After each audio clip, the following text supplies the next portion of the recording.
Good morning. Welcome you all for Let's Revise Science and Explore channel. Today our topic is electricity from class 10 CBSE. We'll start with introduction of atomic structure. An atom has positively charged nucleus and negatively charged electrons revolving around it. These electrons are called valence electron, which is free to move from one atom to another atom of any conductor. So most of the metals are the good conductors of electricity. So in any metal, these electrons, the free electrons, which is known as valence electron, can travel from one atom to another atom easily. This is how electrons, that is electricity, travel through metals. Charge. The charge is an intrinsic property of matter by virtue of which it can exert electromagnetic force. So according to whether it exerts a positive charge or negative charge, we classify them as positive charge and negative charge. That this charge can be induced in any matter. We know positive and negative charges in any matter will be in equal number. That charge can be induced by some process like rubbing. So here we take two objects, glass rod and silk, in which the positive and negative charges are equal in number. When we rub them on each other, there will be charge induced. So when you rub glass rod on the silk cloth, one electron from the glass rod is removed and then it is reaching silk cloth. So here the glass rod which loses electron becomes positively charged.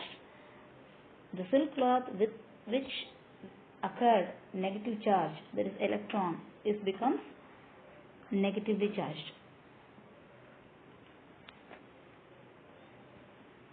Electric charges are classified into two, positive charge and negative charge. The symbol of charge is Q. Like length is mentioned as L, right? Like that.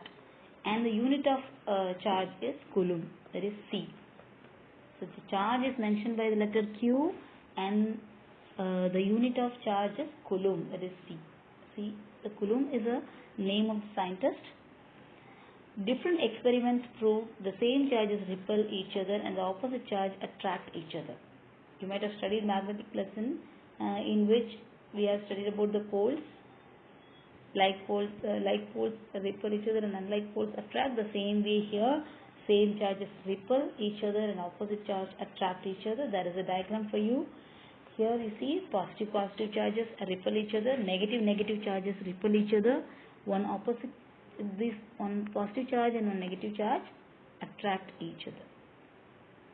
And also when electric charges are kept, they create some area around itself where its effect can be felt, which means around the charge there will be its influence extended, which is known as electric field. The electric charge is equal to the number of electrons in it and the magnitude of charge on the electron. So to find the electric charge, we have to follow formula N into E. N is the number of charges, that is number of electron, and E is the charge of an electron. So what is charge of an electron? It is 1.6 into 10 power minus 19 coulomb. Now we will see about conductors and insulators. The material which allow the electricity to pass through is known as conductor, which will have less resistance, that is less opposition to the flow of current. The insulators are the one which does not allow the electricity to pass through them, which will have lot of resistance, lot of opposition to the current flow. Electric potential and potential difference. The electric potential at a point is defined as a work done in bringing a unit positive charge from infinite to that point. For example, we know already I told you that around the charge there will be a field experience, which is known as electric field. That electric field will extend a force to allow any particle to come inside its field.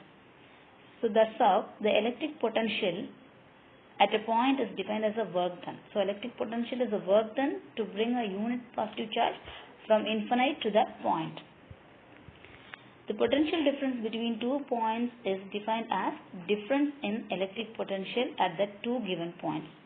So previously electric potential we have studied, which is nothing but bringing a unit positive charge from infinite to that point. Here potential difference is the difference between the two electric potential at two given 2 points.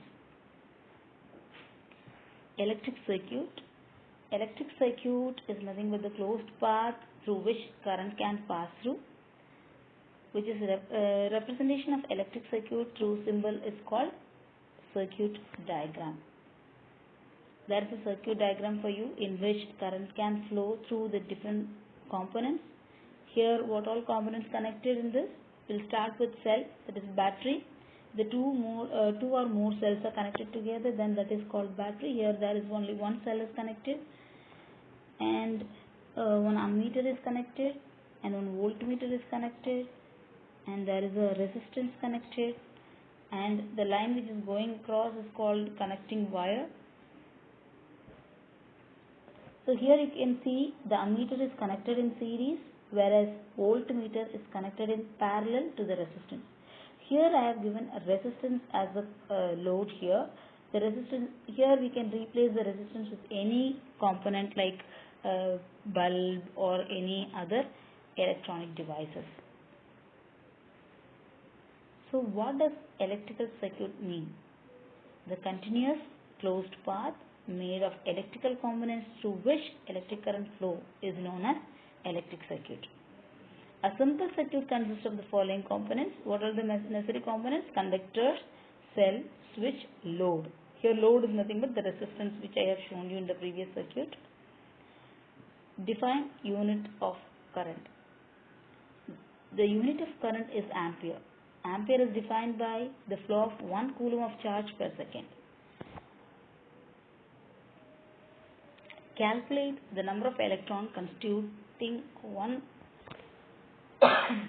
coulomb of charge. The value of charge of 1 electron is 1.6 into 10 power minus 19 coulomb we have seen. According to charge quantization, Q is equal to NQ. This is nothing but the formula which we have seen before, where N is the number of electron and QE is the charge of an electron. Substituting the value in the above equation, the number of electron in a coulomb of charge can be calculated. So what are we going to calculate here? The number of electron in 1 coulomb. So therefore the number of electron constituting 1 coulomb of charge is 25 into 10 power 18. How do we get this? We have to multiply number of electron with the charge, that is 1.6 into 10 power minus 19. That's how we get 25 into 10 power 18, which is nothing but the number of electrons present in 1 coulomb of charge. Thank you.